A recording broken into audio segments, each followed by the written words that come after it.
Liquidación del estado posesorio.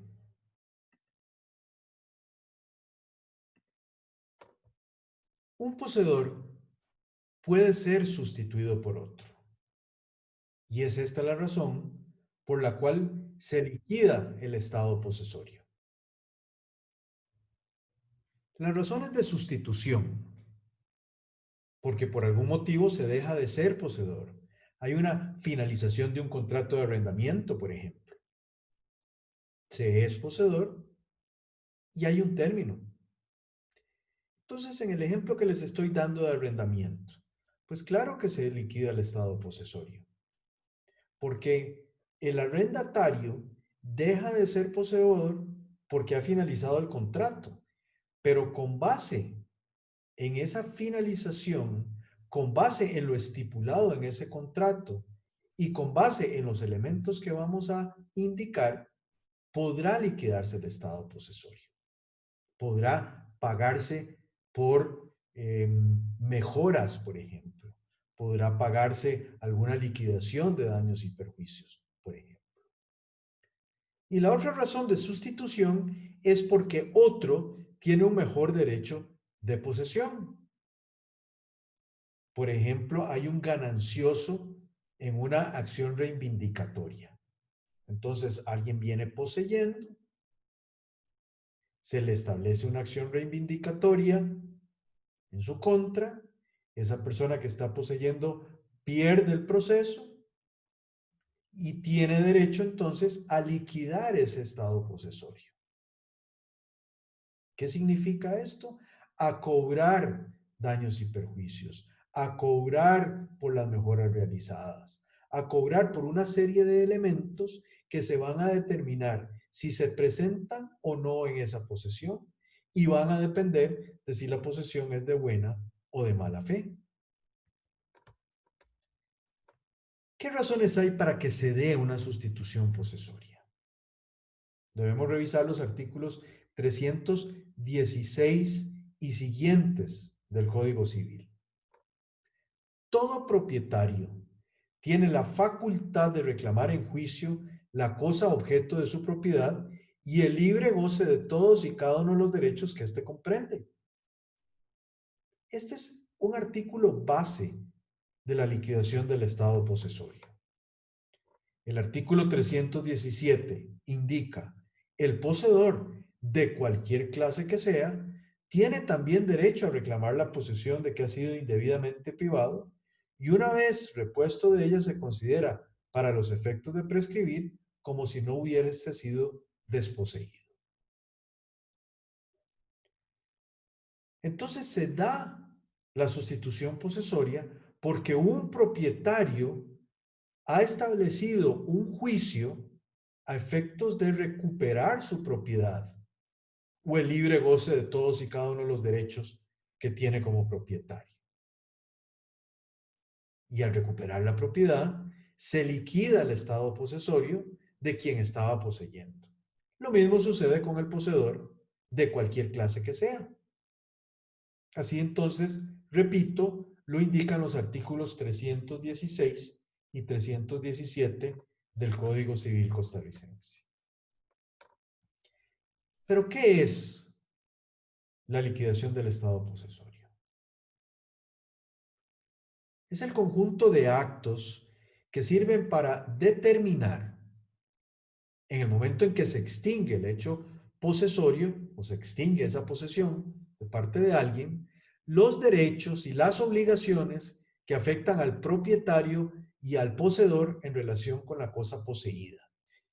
Digo propietario y poseedor porque, nuevamente, podría ser a propósito de una acción reivindicatoria y entonces tanto el propietario como el poseedor tienen, una vez que se declara con lugar esa acción reivindicatoria, tienen derechos y obligaciones a propósito de la posesión que tenía el poseedor anterior. Pero esto mismo sucede cuando alguien considera que tiene un mejor derecho de posesión y entabla un juicio de mejor derecho de posesión, poseedor contra poseedor, en caso de declararse con lugar pues también ambos tendrán derechos y obligaciones que deben ser liquidados. Esta liquidación posesoria se realiza en el momento que se entrega la cosa al que hubiese vencido en su posesión, o sea, al que ganó el juicio. Y lo que va a pretender es establecer cómo se van a repartir los frutos, los gastos, las mejoras, las pérdidas que se tuvo durante ese periodo de posesión. Estos derechos y obligaciones tienen diverso contenido en función de si la posesión ha sido de buena o de mala fe. De hecho, quisiera aquí recalcar que varía sustancialmente los derechos y obligaciones que se puedan tener si la posesión era de buena fe versus si la posesión era de mala fe. Pero hemos venido hablando de derechos y obligaciones. Los derechos son precisamente los frutos y las mejoras de la cosa poseída. Y aunque vamos a entrar en detalle viendo cada uno de estos, quisiera nada más a manera de ejemplo. Si tenemos una posesión sobre una finca en la cual se cultivan naranjas, ¿de quién son esas naranjas en el momento en que cesa el estado posesorio? ¿De quien estaba poseyendo y las cultivó? ¿O de quien tenía un mejor derecho de posesión o era propietario? Pues dependerá de si era de buena fe o de mala fe. Lo mismo sucede con las mejoras. Quien poseía hizo mejoras. Bueno, no es lo mismo si las mejoras son necesarias, si las mejoras son útiles, si las mejoras son de recreo. Pero indiscutiblemente tampoco es lo mismo si las mejoras se hicieron a propósito de una posesión de buena fe o a propósito de una posesión de mala fe. Por su parte, las obligaciones son todos los gastos realizados en la cosa poseída. Gastos que pueden ser a propósito de mejoras, pero podrían ser simplemente gastos por cultivo, gastos de seguridad, etcétera. Lo importante es establecer que lo que se trata es de fijar ingresos y gastos producidos por y en la cosa que se poseía durante el tiempo de la posesión por quien no era su dueño, o sea, por quien estaba poseyendo o por quien no tenía un mejor derecho de posesión. Y entonces lo que se va a hacer es, en una liquidación del estado posesorio, es fijar cuáles fueron los ingresos, cuáles fueron los gastos para efectos de liquidarlo, dependiendo de la posesión de buena o de mala fe. Con base en todo lo que hemos dicho, ¿qué puede comprender esta liquidación? Va a comprender efectos en cuanto a los frutos, efectos en cuanto a las mejoras y los gastos, el pago de daños y perjuicios y efectos en cuanto al deterioro o pérdida de la cosa. ¿Y con base en qué se estima la liquidación? ¿Cómo se establece ya a nivel monetario? Con base en la clase de posesión y en el concepto de que se posee. No es lo mismo poseer en concepto de dueño que en concepto distinto de dueño. No es lo mismo una posesión porque se entró a poseer a propósito de un contrato de arrendamiento a una posesión en donde se entra a poseer porque hay una usurpación. Y esto nos lleva indiscutiblemente a algo que vengo señalando muchísimo, y es que también se va a estimar la liquidación dependiendo de si la posesión fue de buena o de mala fe. Para esos efectos, entonces debemos determinar, aclarar qué es la buena fe.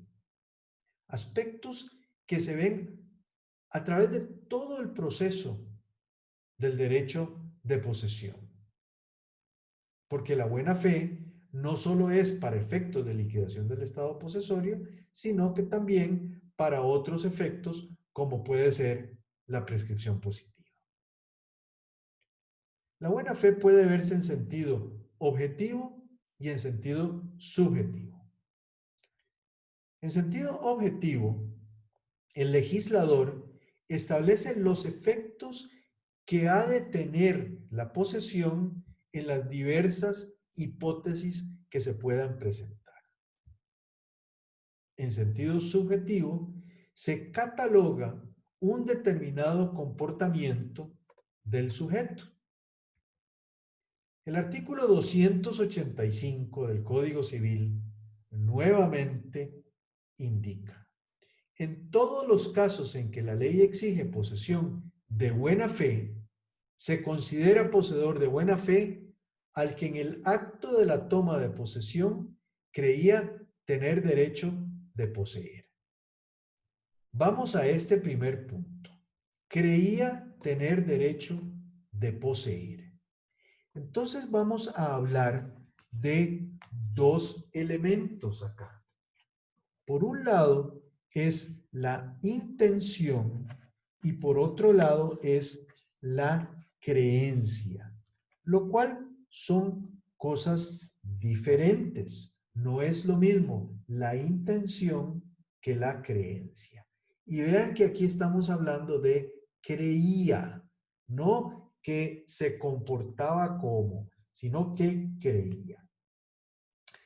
No es lo mismo el ánimo que la creencia. El ánimo, o sea, esa intención, es un acto de voluntad.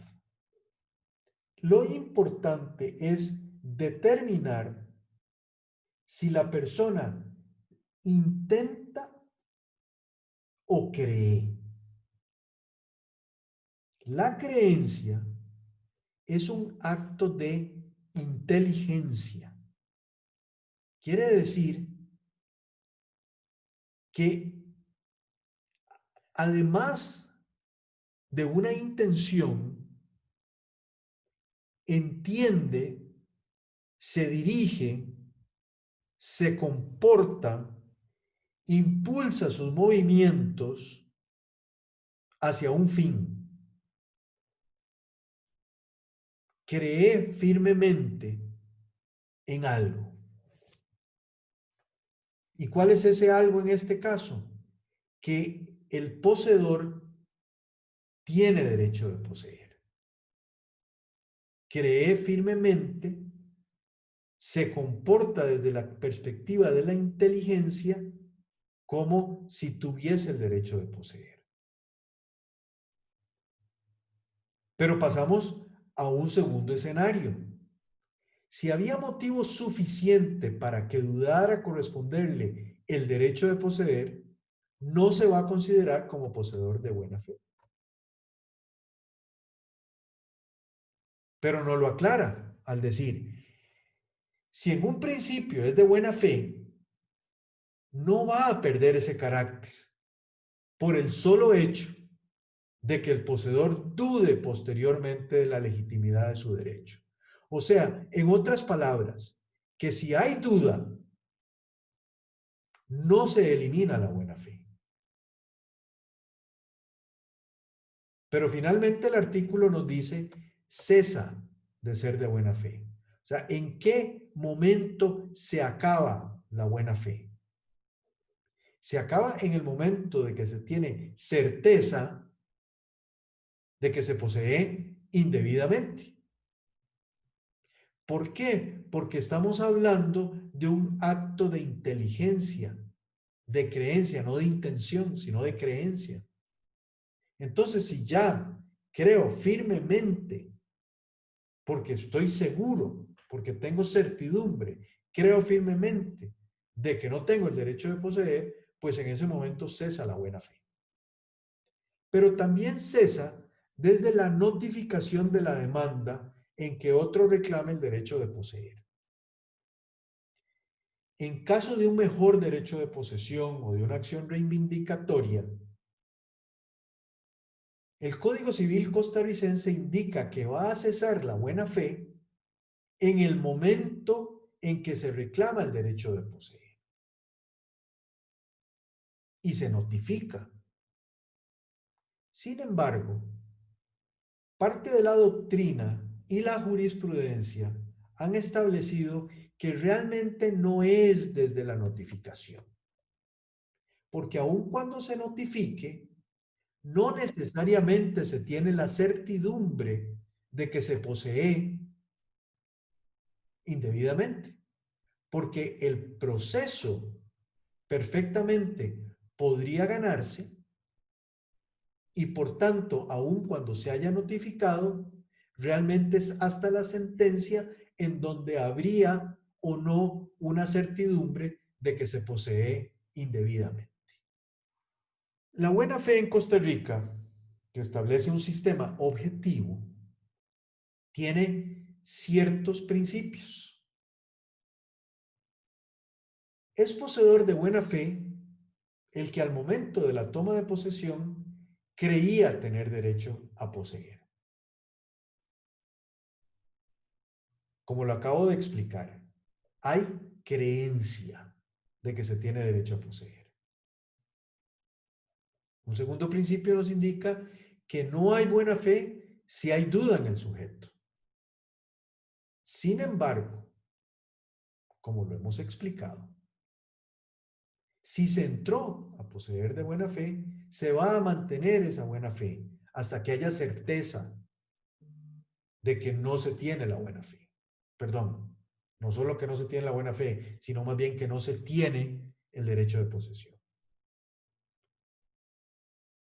Si se adquiere de buena fe y luego viene la duda, la buena fe se mantiene. Cesa la buena fe cuando se tiene certeza de la mala fe. Y cesa la posesión de buena fe desde el momento en que se notifique al demandado de un tercero que alega mejor derecho. Y como lo he indicado, la jurisprudencia y la doctrina han establecido que realmente debe ser con la sentencia.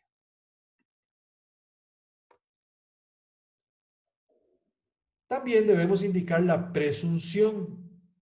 En caso de duda, se presume de buena fe la posesión. Entonces, en todo momento, de acuerdo con el artículo 286 del Código Civil, se va a presumir la buena fe hasta que se pruebe lo contrario. En cuanto a los frutos. En cuanto a los frutos, vamos a depender también si la posesión es de buena fe o de mala fe. De ahí la importancia de haber explicado esto sobre buena fe. El poseedor de buena fe, en caso de que cese su posesión, hace suyos los frutos que haya percibido. O sea, todos los frutos naturales, industriales o civiles que haya percibidos durante el tiempo en que poseyó, los hace suyos. Veas el artículo 327 del Código Civil. No estará obligado a devolver los frutos que hubiere percibido antes de la notificación de la demanda. Por su parte, el poseedor de mala fe no solo no los hace suyos, o sea, no puede hacer suyos esos frutos que, entre comillas, había percibido durante su posesión, sino que debe restituirlos e incluso indemnizar. Por supuesto que cuando hablamos de restitución, si son cosas perecederas, pues no puede restituirlo físicamente y por tanto deberá hacer una restitución a través de un pago del valor de esos frutos. Sin perjuicio de que además se deba indemnizar por los posibles daños y perjuicios ocasionados. Veas en este sentido el artículo 329 del Código Civil. Está obligado a restituir los frutos, no solamente los percibidos, sino los que el dueño hubiere podido percibir con la cosa en su poder. O sea que además podría cobrársele los daños y perjuicios. En cuanto a las mejoras, se tienen como mejoras necesarias todos los gastos indispensables para la conservación de la cosa. Ahora bien, la estimación de las mejoras necesarias se hará por el valor que tengan al tiempo de la restitución o porque se pruebe el efectivo costo de esas mejoras necesarias. En este sentido, véase el artículo 332 del Código Civil. Se tendrán como mejoras necesarias todos los gastos indispensables para la conservación de la cosa. Párrafo primero, artículo 332.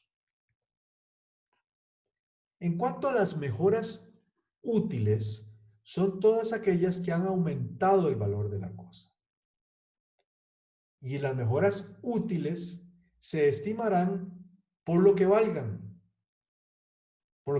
al tiempo de la restitución, o por el mayor valor que en virtud de estas mejoras tenga la cosa en ese momento.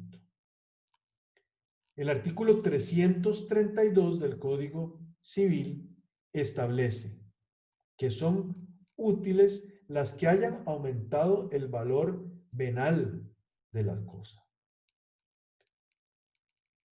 Ahora bien, en cuanto a las mejoras necesarias, el artículo 332 indica: la estimación de las mejoras necesarias se hará si dejan un resultado material permanente por el valor que tengan al tiempo de la restitución o por el efectivo costo, según convenga al reivindicador. Y si no dejan un resultado material permanente, por el efectivo costo o por el provecho que reporte al reivindicador según éste elija.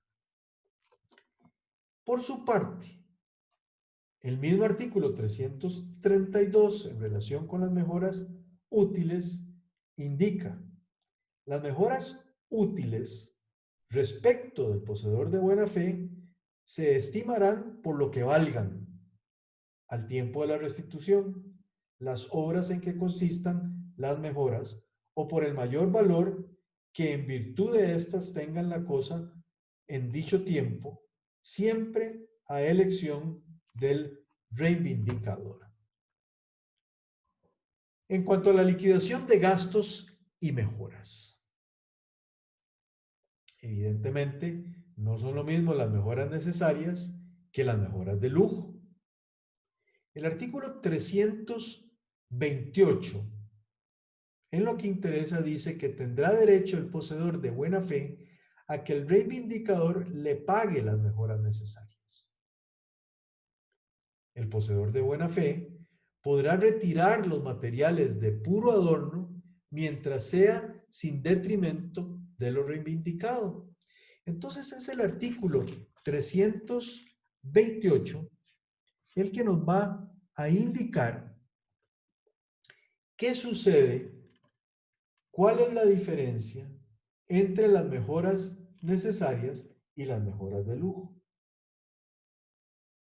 en tratándose de poseedor de buena fe. Indica: además tendrá derecho el poseedor de buena fe a que el reivindicador le pague el precio que él haya dado por la cosa, el valor de las mejoras necesarias y el de las útiles, y a retirar los materiales de puro adorno, con tal que la separación pueda hacerse sin detrimento de la cosa reivindicada y de que el propietario rehúse pagarle el valor que tendrán dichos materiales después de separados. Mientras no se haga el pago de lo que le debe, puede retener la cosa en su poder. Aspecto del derecho de retención que veremos más adelante. En todo caso, se puede relacionar el artículo 328 con el 327 del mismo cuerpo normativo. Por su parte, el artículo 330 es el que nos habla sobre las mejoras necesarias y mejoras de lujo, pero en tratándose de un poseedor de mala fe. El poseedor de mala fe tiene derecho a que se le abonen el valor de las mejoras necesarias, pero en relación con las de lujo no puede retirarlas ni reclamar nada por ellas. Dice el artículo 330 del Código. El poseedor de mala fe tiene derecho a que se le abone el valor de las mejoras necesarias. Respecto de las útiles, tiene los mismos derechos, menos el de retención que el poseedor de buena fe. Las de puro adorno no pueden retirarse ni reclamar nada por ellas. Entonces, así como hemos visto claramente las mejoras necesarias y las de lujo, aclarar que la liquidación de las mejoras útiles, de acuerdo con el 328 y 330, también van a variar dependiendo de si son de buena o de mala fe. De buena fe, tiene derecho el poseedor a que el reivindicador le pague el precio de estas. Mientras que de mala fe, él tiene derecho al valor de las mejoras útiles, pero no tiene el derecho de retención. Entonces, vemos cómo cuando hablamos de mala fe, varía entre las mejoras necesarias, las mejoras útiles y las mejoras de puro adorno o recreo. Según la resolución 60 de las 15 horas y 30 minutos del 31 de mayo de 1995 de la Sala Primera de la Corte Suprema de Justicia costarricense, nos indica: la situación en cuanto a gastos y mejoras, tratándose de la liquidación del estado posesorio motivado por una acción reivindicatoria o una acción de mejor derecho de poseer, tiene un tratamiento diferente al del arrendamiento. Al respecto, por razones de justicia y equidad, al no existir un vínculo previo entre el poseedor y el reivindicante, el legislador ha reconocido en forma amplia la obligación del pago de estas, estableciendo criterios específicos según se trate de poseedores de buena o de mala fe. Resalto dos elementos de esta resolución. La primera es la diferencia entre un poseedor y un arrendatario que es poseedor precisamente por ser arrendatario. En el primer caso, se entra a poseer sin que haya una relación previa con el poseedor legítimo, o con el que tiene un mejor derecho de posesión, o con el propietario. Pero no existe entre poseedor y reivindicante una relación. Entonces es lógico que se den una serie de criterios como los que hemos visto para efecto del pago de mejoras y de frutos. Por supuesto, dependiendo si es de buena o de mala fe. Mientras que en el arrendamiento, si bien puede existir liquidación del estado posesorio, no nos vamos a basar en estos criterios legales ni jurisprudenciales, sino más bien nos vamos a basar en lo que establezca el propio contrato de arrendamiento. Y les había indicado sobre el derecho de retención. El poseedor de buena fe tiene derecho a retener la cosa en su poder mientras no se le pague lo que se le debe. Todo, por supuesto, con base en lo que hemos indicado.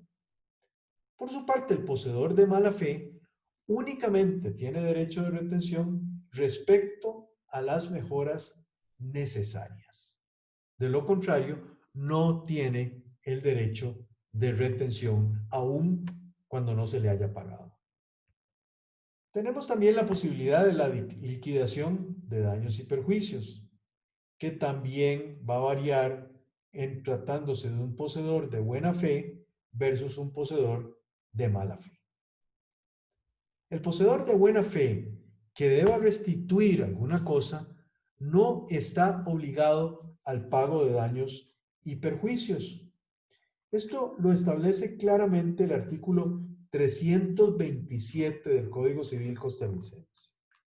El poseedor de buena fe que deba restituir alguna cosa no estará obligado a pagar daños y perjuicios ni a devolver los frutos que hubiere percibido antes de la notificación de la demanda, ni a responder de los deterioros que sin su culpa hubieren sobrevenido a la cosa. Por su parte, el poseedor de mala fe, el que viola, usurpa los bienes o derechos de otro, es más bien obligado a indemnizar al ofendido por todos los daños y perjuicios que se le pueda haber ocasionado.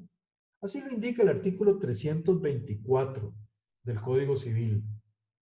Dice textualmente, el que viola, usurpa o perjudica los bienes o derechos de otro es obligado a indemnizar al ofendido de los daños y perjuicios que por su culpa se ocasionen a éste. Evidentemente, esos daños y perjuicios deben ser probados y deben ser liquidados. O sea, la persona que tiene a su favor esa liquidación debe establecer los montos y debe probar esos montos. En cuanto al poseedor de buena fe, entonces el artículo 327, como indicaba, dice, no estará obligado a responder de los deterioros que sin su culpa hubieran sobrevenido a la cosa. Cuando una posesión cesa, podría haberse deteriorado el bien o podría haberse perdido. Pero si se es un poseedor de buena fe, en caso de que se hubiese deteriorado, no se debe responder por ese deterioro. Por su parte, si la posesión es de mala fe, es responsable de los deterioros que la cosa haya sufrido, salvo que provenga de la naturaleza o de un vicio de la cosa misma, o que logre justificar ese poseedor que dejó de poseer, que habrían ocurrido aún hallándose éste en poder del dueño. Así lo establece el 329 del Código Civil.